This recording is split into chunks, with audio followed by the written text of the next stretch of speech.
અમારા પપ્પા અમને બેહાડતા હતા ઓલા હાથી માટે. ઢાંઢાને પૂછડા આવ્યો ફળા ફળી અને એની મેડમની સ્કેલ તો સટક સટક થાય હતી અમને, પણ એ સમયે દિલમાં વાગતું કેમ કે ત્યારે બધા જોતા હોય ને.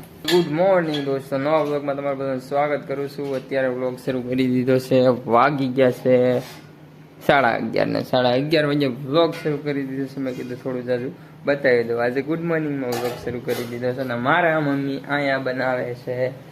બસ શું બનાવો છો? બપોરો ઘઉંની રોટલી, ઘઉંની રોટલી અને શાક બનાવ્યા બે. શેના? બટાટાનું ને મેથીનું. મેથીનું બટાટાનું, સરસ. આમાં હે મેથી, આમાં બટેટા, બે શાક બને છે. ઘઉંની રોટલી, વાહ ભાઈ વાહ.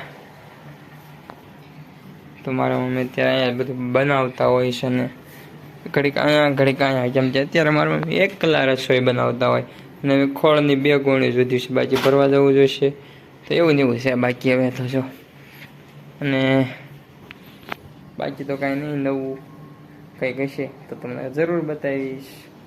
મહાદેવ મહાદેવ. બીજો દિવસ ઉગી ગયો ને બીજા દિવસ ઉગતા ઉગતા બપોરે થઈ ગયા. અત્યારે ગુડ આફ્ટરનૂન કહેવાનો સમય પણ આવી ગયો. અત્યારે હું ફરજામાં આવી ગયો છું નીણ નાખવા માટે. હવે તમને એક વાત કહું, હું આજે નાઈ ધોઈને મસ્ત તૈયાર થયો ને થોડીક જ વાર લાગી પશુમાં આવ્યો. આ જો આ તમે જુઓ મારા પગ જુઓ, વાહ રે વાહ, વાહ રે વાહ. આ જો તમે એક પૂછડું આવી દીધું. મૂંઝાવાનું હોય જ નહીં ભાઈ, આમ ને આમ હોય. હમણાં એક કેવું છે કે આપણે ભણતા હતા ને નનકા હતા ને નનકા ભણવામાં એમ બહુ હોશિયાર નહોતા. એટલે એમ જ્યારે ભણતા હતા ને ત્યારે ઓલા મેડમ અમને હાથમાં સ્કેલ મારતા, કે સર હોય હાથમાં સ્કેલ મારતા. દાદા ભાઈ તો મેડમ જ મારતા, અમને હાથમાં સ્કેલ મેડમ જ મારે. સાહેબ તો ધુબાંકને ધીબો જ મારતા. એ સમયે અમને થોડુંક થતું કે સાહેબે માર્યા, પણ કંઈ વાગતું નહોતું અમને, કેમ કે અમે એ સમયે તો ઓલા ઢાંઢાના હાથી ઉપર બેઠા હતા. આપણે બળદનું હાથી હાકે ને એની કરતાં વધારે તેના પૂછડા એમ ખાતા હતા. પણ અમારા પપ્પા અમને બેહાડતા હતા ઓલા હાથી માટે. ઢાંઢાને પૂછડા આવ્યો ફળા ફળી અને એની મેડમની સ્કેલ તો સટક સટક થાય હતી અમને, પણ એ સમયે દિલમાં વાગતું કેમ કે ત્યારે બધા જોતા હોય ને. અને અહીં ઢાંઢામાં પૂછડા ખાતા હોય, હું મારા બાપા સિવાય કોઈ ન જોતું. પેલા બધા જોતા હોય એટલે થોડુંક ઓલું લાગતું, થોડુંક ઓલું ફીલ થતું હતું કે લ્યા બધા વસાળા મને માર્યો, અહીંયા પડા વસાળા મારતા હતા, તો કાંઈ નથી થતું. બાકી હું તમને આ બતાવતો જો યાર, મારો પગ તો જો તરત જ હજુ ના આવ્યો વ્યવસ્થિત, વાળને બધું વિખાઈ ગયું. આ જો બાઉ વ્યવસ્થિત કરીને આવ્યો હતો, સડાઈ દેવી પડી. મારા કલેજા કામ કોણ કરશે? તો આમાં એવું ને એવું છે. અત્યારે જો પશુપાલનનું બધા પશુ લાઈનમાં બાંધી દીધા વ્યવસ્થિત, નાના નાના બદુડા પણ, અને કમ્પ્લીટ કામ થઈ ગયું છે. બધાને નીણ સારો નાખી દીધો હોય અને હવે તો બસ વરસાદની રાહ છે. અને વરસાદ આવે એટલે સારા સારા વિડીયો આવે. ખેતરમાં કામ કરતા હોય, કામકાજ કરતા હોય. અને અત્યારે તો હું એકલો છું ને એટલે બહુ વધારે મજા નહીં થતી. મારા મમ્મી હોય પણ એ નકરા કામમાં વ્યસ્ત જ હોય અત્યારે, એટલે હું એકલો બ્લોગ શૂટિંગ કરતો હોઉં. તો બાકી ઠીક છે, બપોર વસાડે ઊંઘ આવતી હોય ને તોય પશુપાલનનું કરવા આવવું જ પડે. અને કાલે કાંઈ વિડીયો જાય તો શૂટ નહોતો કર્યો, તો આજે કર્યો. બાકી તો મહાદેવ. તો આવે છે ખૂબ પવન ખૂબ છે વધારે. અત્યારે થોડોક ધીમો પડી ગયો છે, બાકી પવન વધારે જ હતો. અને અત્યારે જો વાદળા સીડ્યા છે અને જો ઝાપટી દે ને વરસાદ હરખાય પછી રાત વાવણી કરું.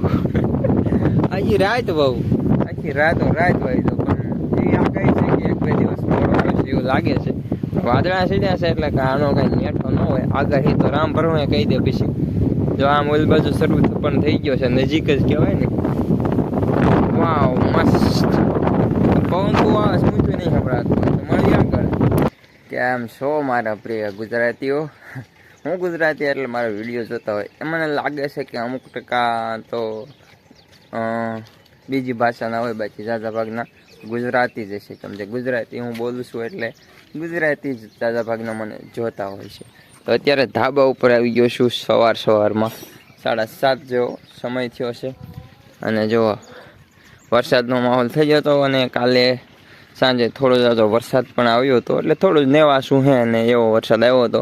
થોડાક જે ધાબા માથે પાણી પડતું હોય એ પડામાં પોગી એટલું જ. બહુ વધીને વરસાદ વાવણી જેવો વરસાદ નહોતો આવ્યો. પણ કાલે દિવસે જો લીલું પણ વાવી દીધું હતું નીણ, આખું કટકું નીણનું વાવી દીધું છે. તૈયાર કમ્પ્લીટ ઓવણીએથી. અને હવે માંડવી વાવવાની છે. એક આ ખેતર અને ક્યાંક એની ઓલી બાજુનું ખેતર, એટલે 3 ખેતર માંડવી વાવવાની છે. પણ હજુ આપણે માંડવી નથી વાવવાના, હજુ થોડુંક વધારે વરસાદ થવા દેવાના છીએ. આગાહી તો ભરપૂર છે, પણ આપણે તો વાહન ઘરના છે, એટલે વરસાદ થયા પછી પણ વાવી દઈએ. અને પછી વાવવાની મજા આવે, સાહ સીધા થાય ને એવું બધું હોય. અને અત્યારે કોરામાં માંડવીનું બિયારણ બધા ઓછા જ વાવે. તો જ્યારે વરસાદ થશે ત્યારે વાવશું અને આપણે વિડીયો પણ બનાવીશું. વિડીયો થોડાક દિવસથી ટાઈમમાં નહીં આવતા હોય, તમને બધાને ખબર જ છે કે વિડીયો કઈ રીતે ટાઈમમાં નહીં આવતા હોય. અને બધા સક્સેસફુલી રેડી થઈ જાય એટલે આપણે વિડીયો ટાઈમસર આવવા મળશે. અને એ બધાને ખબર જ છે. પછી હું ને મારા મમ્મી આખો દિવસ વિડીયો ન બનાવી, હું તો ઘરે જ ન હોઉં, જાજા ભાગ તો ઘરે જ ન હોઉં. ઘરે હોઉં એટલે થોડું શૂટિંગ કરી લઉં. સવારમાં હોઉં પણ કામ જ એવડું હોય, ઢોર દોવાના બધું કામ હોય, એટલે સવારમાં શૂટિંગ ન થાય. અને આ જુઓ તમે, એક પાંદડું પણ નથી હાલતું. લગભગ 100% આજે જ વરસાદ થઈ જશે તો મારો અંદાજ છે. હું કોઈ આગાહી તો નથી કરતો, પણ આ મારો અંદાજ છે કે વરસાદ થઈ જશે. જો બધા ખેતર જે ખાલી છે, અમે થોડાક સમય પછી બધા જ ખેતર લીલા સમ હશે. લીલા ખેતર. હો ભાઈ, 2-3-4 દિવસ તો આપણો વિડીયો પૂરો થાય છે. આપણી પાસે એક ઓર પણ બાઇક ઇધર પડી, જો વાવણી પણ કમ્પ્લીટ કરીને રાખી છે મેં. આપણે ખાતર વાવ્યું હતું ને ત્યારની કમ્પ્લીટ છે. શક્કર બકર ફિટ કરવાના છે અને પછી મૂકવાની છે વેતી. બધું જ પડું વાવવાનું છે. બાકી ઘરના વાહન છે એટલે વાર તો નહીં લાગે એવું મારું પપ્પાનું કેવું. બાકી કાલ તો હું કહેતો હતો કે વાવી દઉં, પણ મારા પપ્પા છે વરસાદ આવવા દે તો મજા આવશે. અને બાકી તો એવું છે.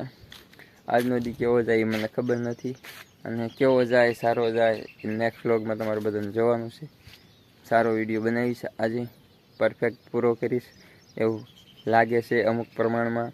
હજી વિડીયો જો તમને સારો જ લાગ્યો હોય તો લાઈક શેર સબસ્ક્રાઈબ કરી દો. મળીએ એક નવા વિડીયોમાં. ત્યાં સુધી મહાદેવ મહાદેવ.